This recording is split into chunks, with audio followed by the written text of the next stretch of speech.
प्रगतीचा प्रश्नच नाही राहिला. आता प्रगती मत झाली आम्हाला प्यायला पाणी नाही. नमस्कार, आपण पाहत आहात पुणे लाईव्ह न्यूज. पाहुयात आज दिवसभरातील ठळक घडामोडी. गुढीपाडवा सण खेड तालुक्यात सर्वत्र उत्साहात साजरा करण्यात आला. नवीन खरेदीसाठी सोने, मोटरसायकल, इलेक्ट्रॉनिक्स आणि विविध साहित्य खरेदीसाठी दुकानामध्ये गर्दी झाली होती. गावगाड्यात पाडव्यानिमित्ताने मंदिरामध्ये पंचांग वाचून वर्षभराचा पाऊस पाणी, धनधान्य, समृद्धी आणि पंचांग पूजन करण्यात आले. त्यावेळी मिरवणुका देखील काढण्यात आल्या.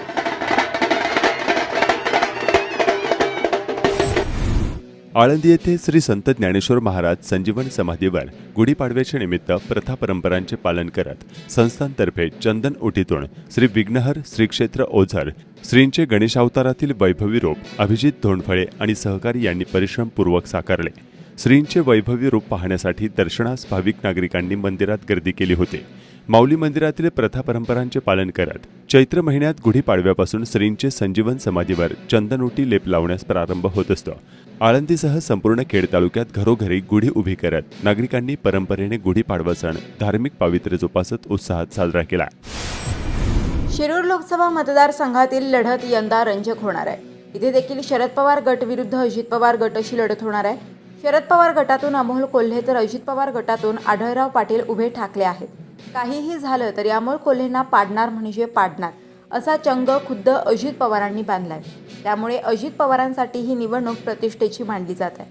मात्र बड्या नेत्यांनी अमोल कोल्हे यांना पडण्याचा चंग बांधल्याने प्रत्यक्ष सामान्य मतदारांमध्ये बरोबर त्याच्या उलट परिणाम होत असल्याचे चित्र सध्या मतदारसंघात निर्माण झाले आहे. कोण येणार नवीन चिन्ह झालं, नवीन फॉर्म पाहून द्या ना आम्हाला. चिन्ह नवीन आल्या, ती जुनी चिन्ह होती ना, ती आता तो परवा पोळी व्हायला लागली होती. यांच्या हातातून दुसरं कोणी पोळी म्हणून आपलं नवं धरायचं. आता तुतारी आणि ते मशाल बघून ते याच्यात काय पावलं जरा ही बघायची आम्हाला. मला वाटतं का येणार ते? 1% येणार नाही, 100% येणार आहे. तेच येणार, किती प्रयत्न करू दे. कारण की सामान्य माणसं आहेत ना, ही सगळी जागेवर आहेत. गेलं ते पुढारी गेले. मग नंतर वाटतं तुम्हाला प्रगती होईल गावाची? प्रगतीचा प्रश्नच नाही राहिला. आता प्रगती मत झाली आम्हाला प्यायला पाणी नाही, का रस्ते नाहीत, का काय नाही. आमचं काय प्रगती, आम्ही रानाने मरलोय तर कोणी आमच्याकडे पगायचं नाही. हे काय आमचं दर लावायचं, आमचं नशिबाने आम्ही आमचं जगू. काय यांच्याशी आमची गरज नाही आम्हाला. फक्त आम्हाला काय करायचं आहे ना, जो येईल त्याची कसं करतो तो बदल करून टाकायचं. सध्या काय अडचण आहे तुम्हाला गावात? मग सगळे अडचण आहे. मला सारखं झालं जवळजवळ जन्म चालत कुणी यायला सुद्धा जागा नाही.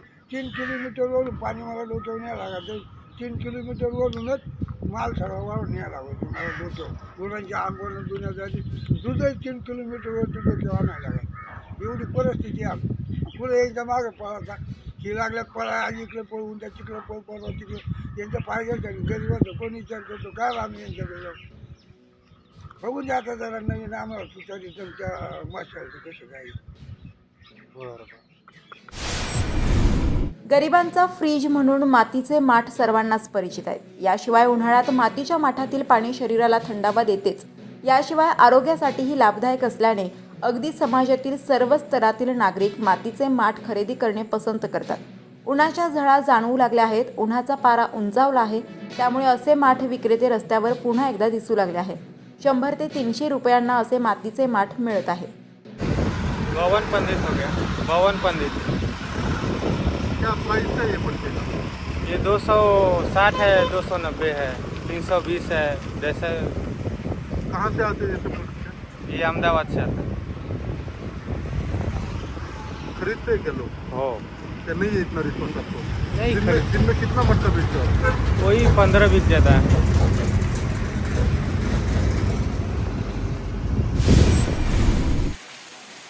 सध्या कडकडीत उन्हाने अंगाची काहिली होत आहे.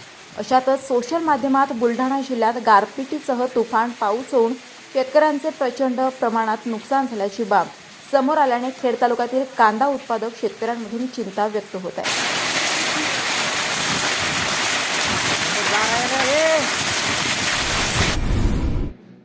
गेल्या 5 वर्षात कांदा उत्पादक शेतकऱ्यांच्या प्रश्नांवर कोल्हेंनी लोकसभेत एकदाही आवाज उठवलेला नाही, असा हल्लाबोल माजी खासदार व महायुतीचे उमेदवार शिवाजीराव आढळरावांनी त्यांच्या फेसबुक वॉलवर काल केला.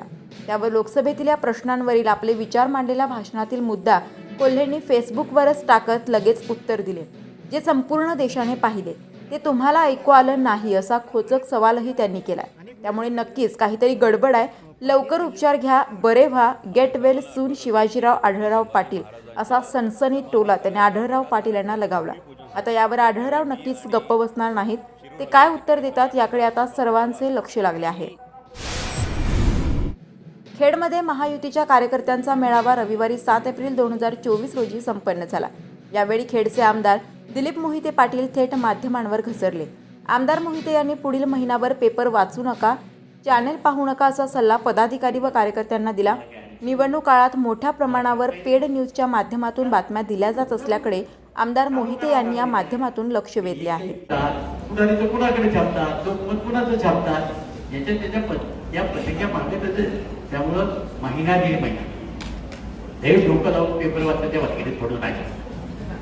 आणि सध्या ते ही सगळी जी चॅनल आहे पाहायची आहे, म्हणजे आपलं काम कसं करते त्याचा विचार बाळगायचा. सर्व धरणांमध्ये पाण्याचा साठा चिंताजनक आहे. एप्रिलच्या पहिल्या आठवड्यातच अनेक गावे व वस्त्यांमध्ये टँकर सुरू करण्याची वेळ प्रशासनावर आली आहे. जिल्हा प्रशासनाने याची गंभीर दखल घेत 3 महिन्यांऐवजी 1 महिन्याचा टंचाई कृती आराखडा तयार करण्याचे काम हाती घेतले आहे.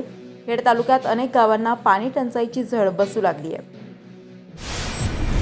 खेड तालुक्यात उन्हाची तीव्रता सकाळपासूनच जाणवत आहे. पारा 38 अंशाच्या पुढे सरकल्याने बालचमू देखील उन्हामध्ये बाहेर न फिरता घराच्या सावलीमध्येच खेळणे पसंत करत असल्याचे चित्र खेड तालुक्यातील निघोसे भागात पाहावयास मिळत आहे.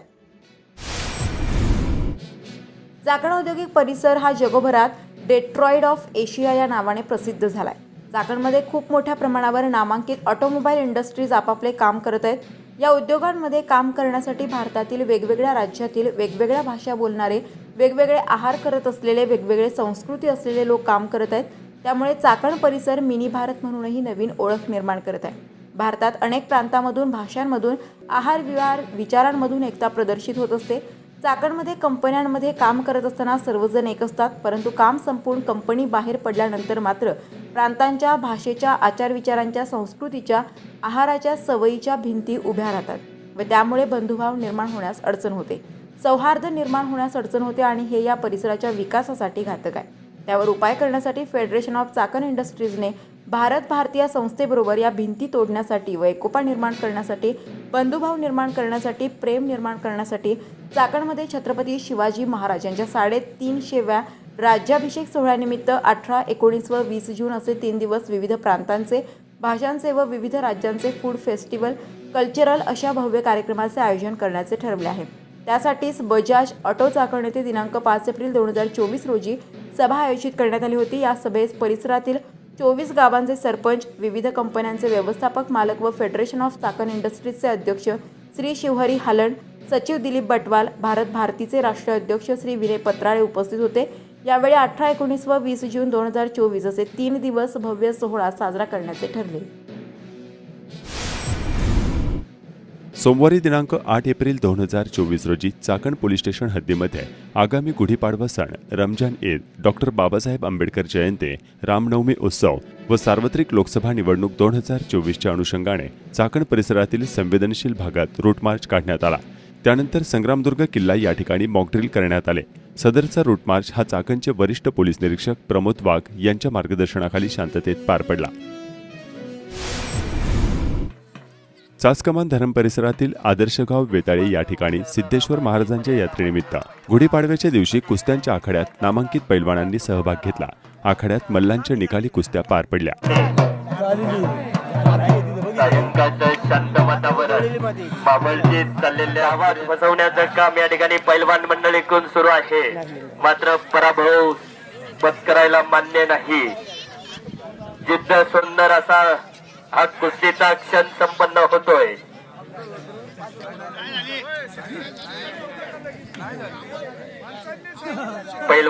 पैलवान आपणास विनंती आहे, मैदानामध्ये राष्ट्रीय पंच आहे, मैदानामध्ये संपन्न होतोय.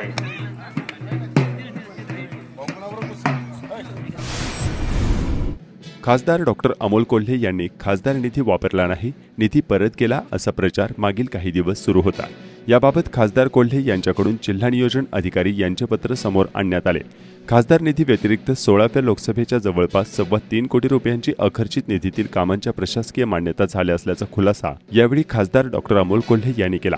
शिरूर लोकसभा मतदारसंघ अंतर्गत खासदार डॉक्टर अमोल कोल्हे यांनी केलेल्या कामाबाबत पुणे जिल्हा नियोजन अधिकारी किरण इंदलकर यांनी 7 एप्रिल 2024 रोजी खासदार डॉक्टर अमोल कोल्हे यांना दिलेल्या पत्रामुळे खासदार कोल्हे यांचा मागील 5 वर्षांतील सर्व निधी वापरत आल्याचं नमूद केलं. या पत्रामुळे खासदार कोल्हे यांनी निधी वापरला नाही या दाव्याची पूर्ण हवा निघाली आहे. याबाबतची माहिती खासदार कोल्हे यांच्या जनसंपर्क कार्यालयाने पुणे लाईव्ह न्यूजला दिली आहे.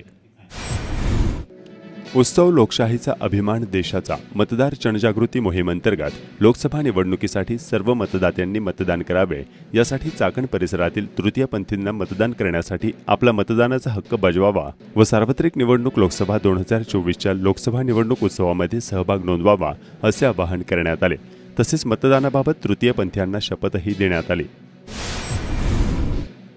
चाकण तालुकाखेड येथील श्री समस्त बालवीर मित्रमंडळाचे ज्येष्ठ मार्गदर्शक राजेंद्र यशवंतराव वाडेकर वय वर्ष 63 यांचं आज अल्पशा आजाराने निधन झालं. त्यांच्या मागे पत्नी, 2 मुले, बहीण, भाऊ असा परिवार आहे.